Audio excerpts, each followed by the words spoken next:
Hello, I'm Rick Hertless, founder of His Gospel Power. Thank you for joining with our program as we look into the book of Titus and as we apply it to how we are to live in these last days for the glory of Jesus Christ. And thank you so much for joining with us. Please go to hisgospelpower.org, click on the donate button or the contact us button. Thank you to all of those who do support our ministry with your prayers and your financial support. All right, so we are in Titus chapter 2, verse 12. We've already seen verse 11 said, "For the grace of God that brings salvation has appeared to all men."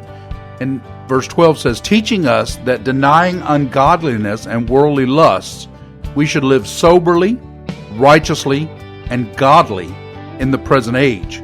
And of course, he's not talking about only that present age, but he's talking about the present age in which the reader is reading this word. Teaching us that denying ungodliness and worldly lust. And we are seeing that so much these last days of the ungodliness that prevails. We are definitely seeing when evil is good and good is evil. I am seeing so many things. It's amazing to me the evil that is rising up, and people are accepting it as the way that they should think. They are rejoicing in the fact that President Trump was sick. They were praying and hoping he would die. Okay, and openly saying so. Now there were those. I don't know how genuine it was, but there were those, such as Vice President Biden. The former Vice President Biden, who was wishing well and said he has prayers going. But there were those like Pelosi, who you really can't say that, because she used every single time she could get for a political jab. So you knew that everything she said was disingenuous. I'm not so sure about Biden. I don't know. I don't believe that he's of sound mind. So at this point, I don't think that he is capable of a lot of political comment without someone telling him what to say.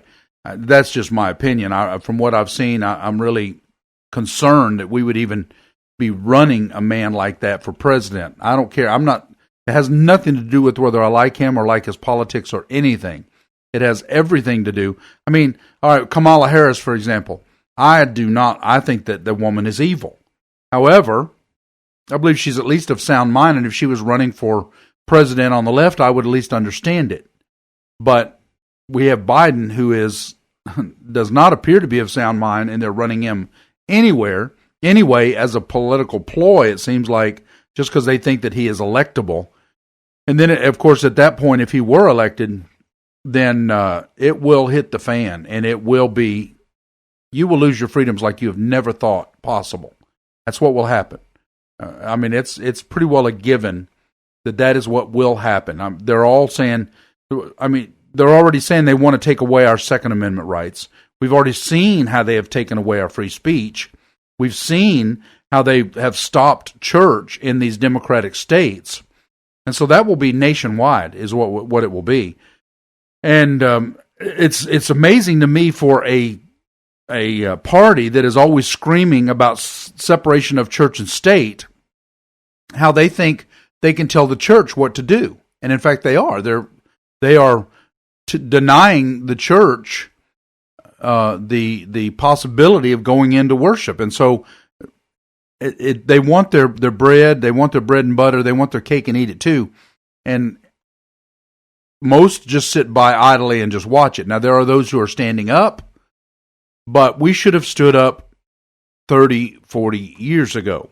We're seeing this ungodliness, the ungodliness of the world infiltrating the church. It says denying ungodliness and worldly lust, and we're seeing the world infiltrate the church on a daily basis, and it has come more and more and more obvious, especially to those churches who now agree with abortion and call it a woman's choice, who agree with homosexuality and call it love, who agree with transgenderism and say God made a mistake. Just go down the list. All of this ungodliness and worldly lusts because all of that is about lust. The abortion is about lust of time and freedom, of specifically the freedom to do whatever they want, no matter who they hurt. And then homosexuality, of course, is about lust, to be able to just have sex with whatever they want to. Same with transgenderism and everything else. It has nothing to do with the actual godly love that God purports. It has everything to do with lust. And that is what Paul is telling Titus right here. And he's saying that we should live soberly, righteously, and godly in the present age. Well, I'm not seeing a lot of godliness in most of America today, Ron Stortle.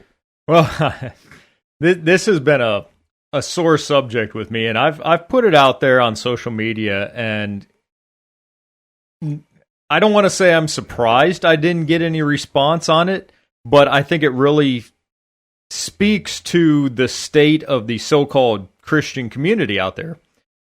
The day Ruth Bader Ginsburg passed away, I put a post that said, today, or it was the day after, I said, today, if Trump truly believed in life, the sanctity of marriage, and a whole list of other things, then today he could end all of those, because theoretically he had a 5-3 majority in the Supreme Court. We still have abortion, we still have homosexual marriage, we still have transgenderism. Is he really pursuing God? Well, he is saying, though, I will say, and I remember you telling me that, and I heard shortly thereafter, a day or two next, that he said that they could end abortion. Well, he's been saying that since the day he took office. But the point is he's actually saying that. Well, and where I was going with none this, others have ever said that. So yeah. Well, my thing is, we have not heard from a single evangelical leader that they've talked to him about this, that it's been suggested to him by anybody. So my question is, who is really influencing the president? I mean, and I don't know Barrett, the Supreme Court nominee, but if she's like the other ones he's nominated, are they just going to keep the status quo? Right. That's kind of my concern. Yeah, well, and unfortunately, from what we've seen from our experience, no matter who gets up there keeps the status quo. Right.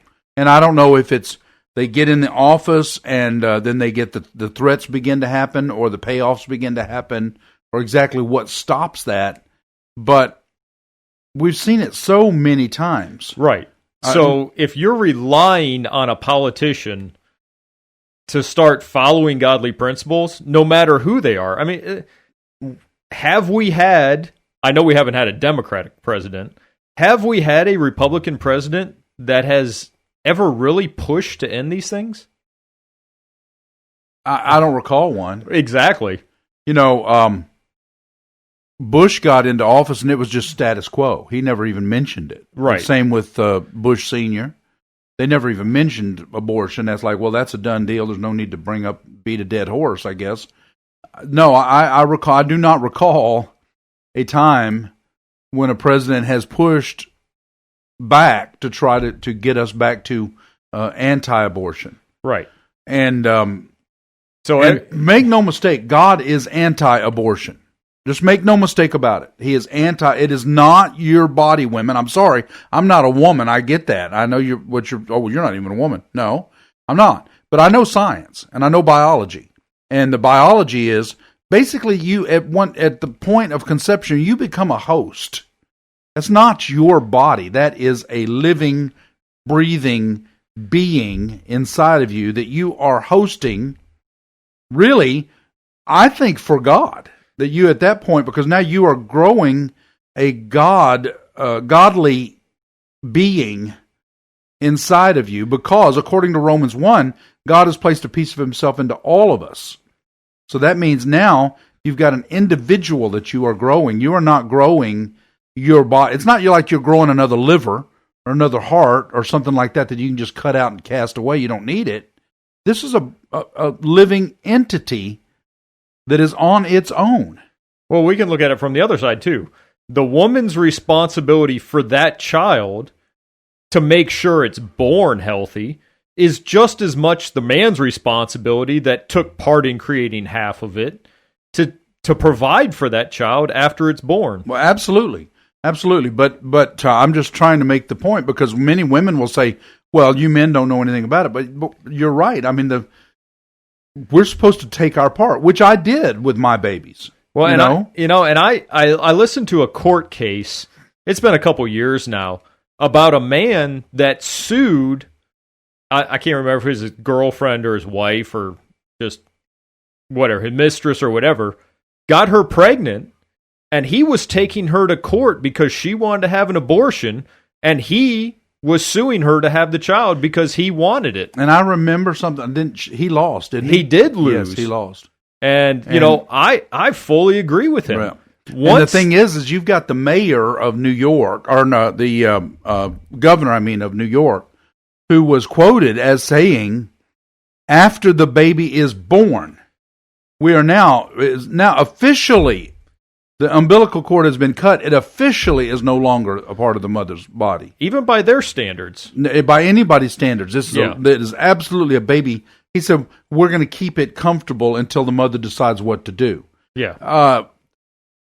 That is it's sick by my mind. I can't even imagine what God thinks. Well, President Obama stated that he does not believe a child is a person until the age of 4. So he is willing to euthanize a person until the age of 4. Exactly. They're not even a person until that age. Which goes back to Kabbalah. Yeah. Jewish mysticism. Yes, exactly. And sacrificing of infants. Right. All of those things that are happening on the left, and so many are deceived and will not recognize it because of the deception that they are actually working for the rights of the woman or the rights of love or whatever it is that they have been deceived about. The rights of sin. Well, what they can't seem to grasp because of the deception, because of the strong delusion that's been given to them, I think, by just like it says in Romans, because of that, they cannot understand that God does not agree with these. That abortion, like I said, abortion is not a woman's right, and homosexuality is not love. It is not true love. It's not God's love. God tells what His love is. His love is that He wants to keep you out of hell at any cost. That's God's love. But Satan's so-called love wants to get you into hell at any cost. And homosexuality has been ruled in the Word of God as an abomination. No one who practices, now I'm not talking about those who have been brought out of homosexuality and repented and no longer, claim homosexuality. Those who are in homosexuality and agree with it. Read Romans. Just read it. Those who are in homosexuality and agree with it. All of you who posted on your Facebook page, love wins, you are in danger of your soul. That's the bottom line. You are in danger of your soul. Obama puts the rainbow colors over the White House, which, by the way, they have usurped God made the promise of the rainbow. Now they have usurped that promise, which they will pay for one day, because God will not give that up. He said, "This is my sign to everyone," and now they have removed that sign and given it over to Satan. But that will be paid for one day, and that's another abomination before God. You want to talk about how bad it is these days? The local city that I live in, small little community, they have their own Facebook page, and they leave it open where you can post anything that you want. Generally, it's the local businesses saying they have something going on, or a lost dog or something like that. I posted on there a few weeks ago. I said, I'm urging the city council to remove every Masonic symbol off the cornerstone of every building at our elementary, middle, and high school, because it's kind of one complex. I said, these are satanic symbols, and by leaving those on there, you are condemning our children under the guise of a satanic covering. And then I posted a couple others basically outlining how they are, say, from Babylonian mysticism. They took that down within an hour and banned me from posting on the city Facebook page for like 2 weeks. If what happened to freedom of speech? Right. Well, it no longer exists. Yeah, the First Amendment is gone. I got some likes before they took me down. Yeah. But they never contacted me, never refuted it.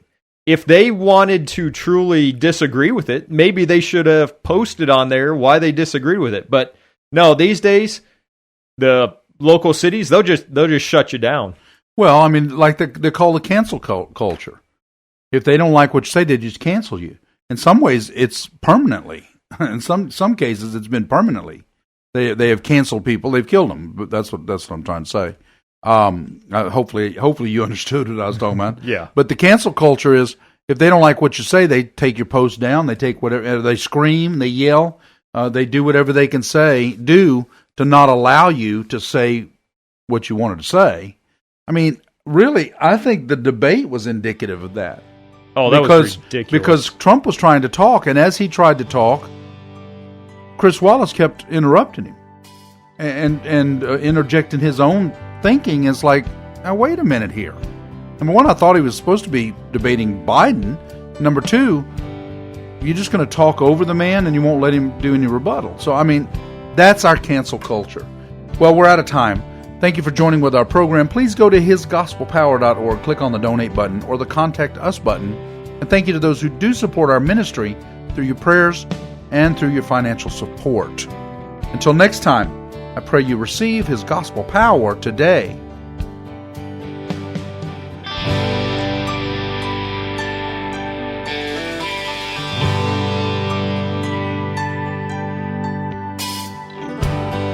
He died for you. He died for me.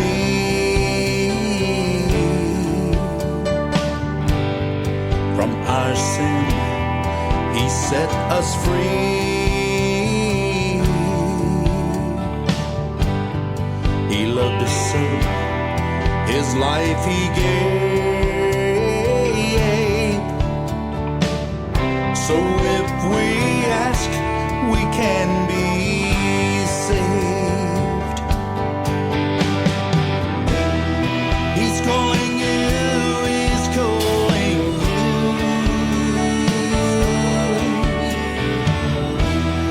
Jesus Christ is calling you. If he's touched your heart and soul, then come let Jesus make you whole. Come kneel with me and we will pray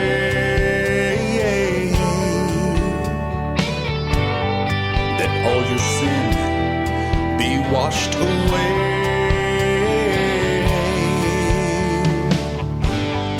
Don't be afraid, don't be ashamed. Just come and praise his holy name.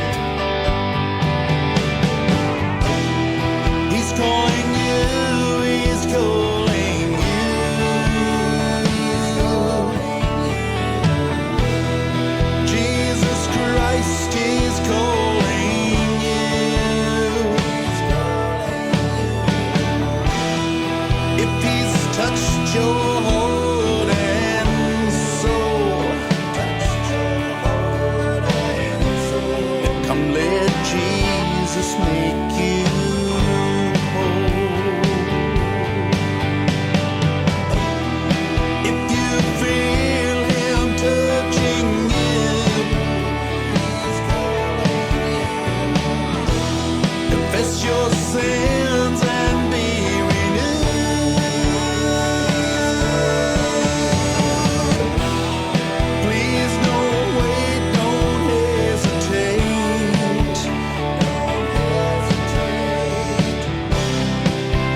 to